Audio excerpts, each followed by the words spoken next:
নমস্কার, আমি ইন্দিরা কুণ্ডু। আজকে কথা বলবো মানুষের সাকসেস বা সাফল্য হওয়ার পেছনে গল্পটা। প্রতিটা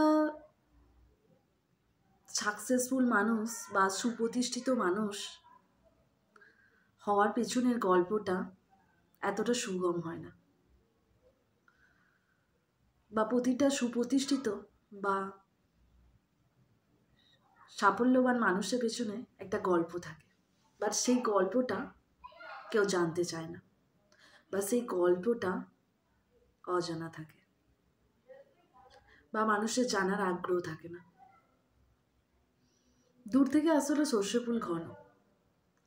একটা সাকসেসফুল মানুষকে দেখে মানুষ খুব সহজেই যেভাবে বলে উঠতে পারে বা বলে দেয় যে তুমি তো খুব সাকসেসফুল, বা তুমি কেরিয়ারে খুব সুপ্রতিষ্ঠিত, কিন্তু আদৌ কি এতটা সহজ হয় বা সুগম হয় সেই সাফল্য হবার রাস্তাটা?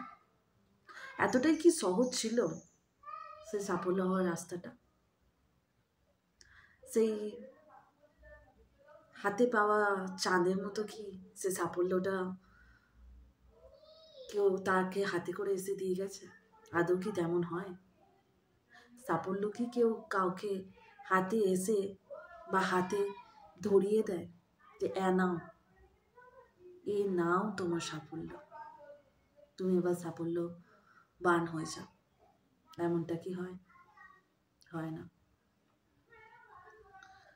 প্রচণ্ড কাঠ খড় পুড়িয়ে একটা মানুষকে বা একটা মানুষ সাফল্য অর্জন করে। এরপরে আপনি যদি বলেন যে সাফল্য বা সাকসেসফুল কোন দিক দিয়ে বলছি, প্রতিটা মানুষের সাকসেসফুল হওয়ার গল্পটা আলাদা আলাদা, বা তার কাছে সাকসেসের মানেটাও আলাদা আলাদা। সাকসেসফুল মানি বা সুপ্রতিষ্ঠিত হওয়া মানি একটা একটা নামি দামি কোম্পানিতে চাকরি করা, কিংবা একটা উচ্চ পদস্থ একটা সরকারি চাকুরি পাওয়া, এমনটাই কিন্তু না। তোমার যে স্বপ্ন বা তোমার যেটা বিষয়, তুমি যাতে ভীষণ এক্সপার্ট, সেই জিনিসটাতে এগিয়ে যাওয়া বা সেই জিনিসটাতে নিজে সাফল্য পাওয়া বা সেই জিনিসটাতে কর্ম করাটাও এক প্রকার সাকসেস। যে তুমি ভীষণ ভালো আঁকতে পারো, তুমি একটা পরিচিতি পেয়েছো, তোমার নাম হয়েছে, সুনাম হয়েছে, খ্যাতি হয়েছে, তুমি বড় আর্টিস্ট হয়ে গেছো। কিংবা যে গান গায় বা গান শিখতো, ছোটোখাটো স্টেজ শো করতে করতে এখন বড় সিঙ্গার হয়ে গেছে। তেমনটা নৃত্যকারের ক্ষেত্রেও প্রযোজ্য, তেমনটা আরও অনেক রকম আর্ট বা আর্টিস্টের ক্ষেত্রেও প্রযোজ্য। সেরকম সর্বক্ষেত্রে যার যেটা প্যাশন, সেই প্যাশনটাকে কাজে লাগিয়ে কেরিয়ার তৈরি করা বা নাম হওয়া, খ্যাতি হওয়া, সুনাম হওয়া, সেগুলোও তার কাছে এক প্রকার সাকসেস। তাই সাফল্যের মানেটা সবার কাছে আলাদা আলাদা। সাফল্য মানেই শুধুমাত্র একটা সরকারি চাকরি পাওয়া বা ভালো একটা নামি দামি কোম্পানিতে চাকরি পাওয়া মানেই সে সুপ্রতিষ্ঠিত, এমনটা কিন্তু নয়। যার যার কাছে সাকসেসের মানেটা আলাদা। কিন্তু কথা সেটা নয়, কথা হলো এটা যে কেউ সাকসেস বা এই সাফল্য একদিনে পায় না। যতটা সহজে মানুষ এক কথায় বলে দেয় বা হিংসে করে বা কটূক্তি করে বা ক্রিটিসাইজ করে যে ও তো প্রচণ্ড সাকসেসফুল, বা ওর একটা সুপ্রতিষ্ঠিত চাকরি আছে, কত সুন্দর, অতটা সুন্দর হয় না আসলে। কত রাত যে নির্ঘুম রাত্রিবাস করতে হয়, বিছানায় কত রাত যে শুয়ে চোখের পাতা এক করা যায় না, নির্ঘুম রাত কাটাতে হয়, জানলার দিকে চেয়ে চেয়ে তারা গুনে গুনে কাটাতে হয়, আর ভাবতে হয় যে কবে এর থেকেও ভালো একটা চাকরি পাওয়া যাবে,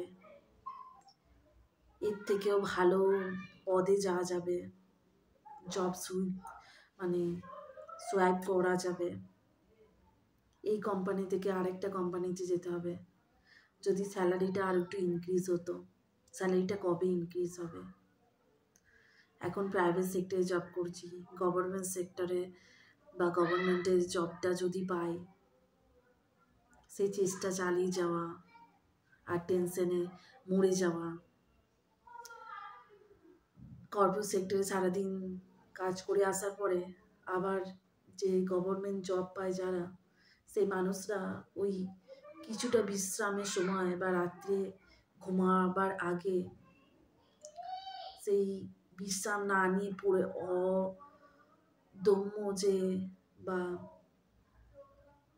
রোজকার সেই পড়ে যাওয়া,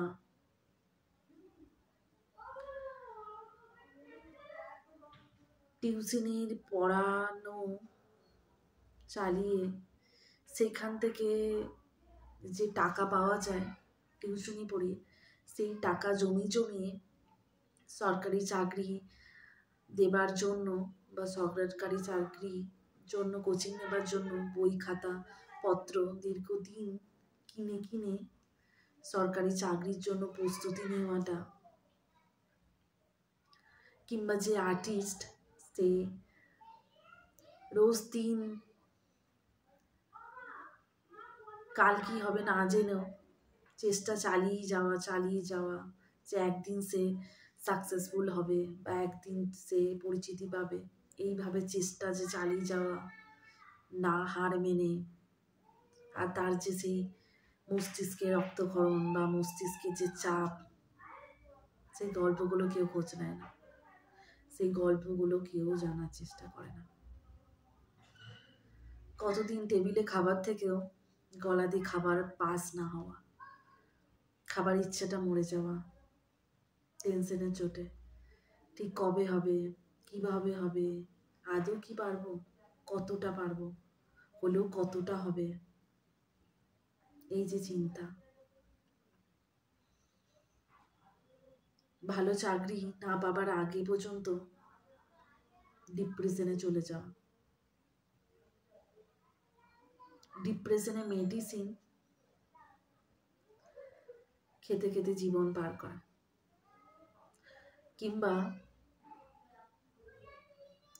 ঘুমের ওষুধের ওপরে নির্ভর হয়ে পড়া, ঘুমের ওষুধ না খেলে ঘুম না পাওয়া, যে জীবন, যে দিন অতিবাহিত করা দিন, সেই গল্পগুলো কেউ খোঁজ করে রাখে না, সেই গল্পগুলো কারো জানা হয় না। সোনার গয়না কখনো দেখেছো? সোনার গয়নাটা যতটা গয়নাটা তৈরি হবার পরে সুন্দর দেখতে লাগে, শরীরে পরার পরে, গয়নাটা তৈরি করার আগে গয়না তৈরি করার যে কৌশল বা পদ্ধতি, সেটা কিন্তু এত সুন্দর হয় না বা এত সহজ হয় না, অকথ্য পরিশ্রম করতে হয় যারা কারিগর আছে তাদেরকে। সোনাটাকে প্রচণ্ড পরিমাণে তাপে গলিয়ে আগুনে তারপরে সেটা গয়না তৈরি করা হয়। শুধুমাত্র গলিয়ে নয়, সেটাতেও সুন্দর কারুকার্য বা নকশা করলেই তারপরেই একটা গয়না কিন্তু সুন্দর হয়। শুধুমাত্র গলালেও হয় না, তার নকশাটাও সুন্দর হতে হয়, তবেই সেই গয়নাটা সুন্দর লাগে। তো এই যে সাকসেসফুল বা মানুষ সাকসেসফুল হওয়ার পরে বা সাফল্য পাওয়ার পরে যেসব মানুষরা কটূক্তি করে বা মানুষরা যে কটূক্তি করে যে ও তো ভীষণ সাকসেসফুল, ও তো ভীষণ খ্যাতি অর্জন করেছে, ও লাইফে স্ট্যান্ড করে গেছে, ও কেরিয়ার সেট আপ হয়ে গেছে, কিন্তু তারা এইগুলো আসলে জানে না, এগুলো খোঁজ রাখে না, এগুলো তারা জানতেও চায় না যে এতটা সুগম সাকসেসফুল হওয়ার রাস্তাটা এতটা সুগম হয় না।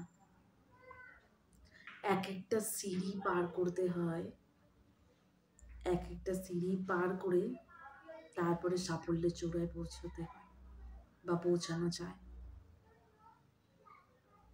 কাঁটায় ভরার এক একটা সিঁড়ি পার করলে তবে সাফল্যের সিঁড়িতে চড়া যায় বা পৌঁছানো যায়। এই গল্পটা বিষয়ে কৌতূহলটা কারোর থাকে না।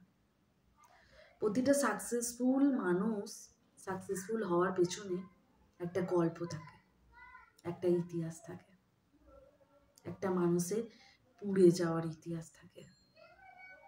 নিজেকে পুড়িয়ে পোড়ার পর একটা মানুষ সাকসেসফুল হয় বা হতে পারে। এতটা সহজ হয় না, এতটা সহজ হয় না। প্রতিটা সাকসেসফুল মানুষ হওয়ার পেছনে কারোর না কারোর হাত থাকে। পরিবারের হাত থাকুক বা প্রিয়জনের হাত থাকুক, যারই হাত থাকুক, সব থেকে বড় হাতটা কিন্তু মানুষের নিজের থাকে। নিজের সাথে নিজের লড়াইটা কিন্তু অদম্য থাকে বা অবিরাম একটা জেদ না থাকলে মানুষ সাফল্যের শিখরে পৌঁছাতে পারে না। এই হেরে না যাওয়া, হার না মানা, এই ইতিহাসটা ভীষণ অজানা, এর খোঁজটা কেউ রাখে না। তাই যতটা সহজ যে বলা যায় তুমি সাকসেসফুল, অতটা সহজে সাকসেসফুল হওয়া যায় না।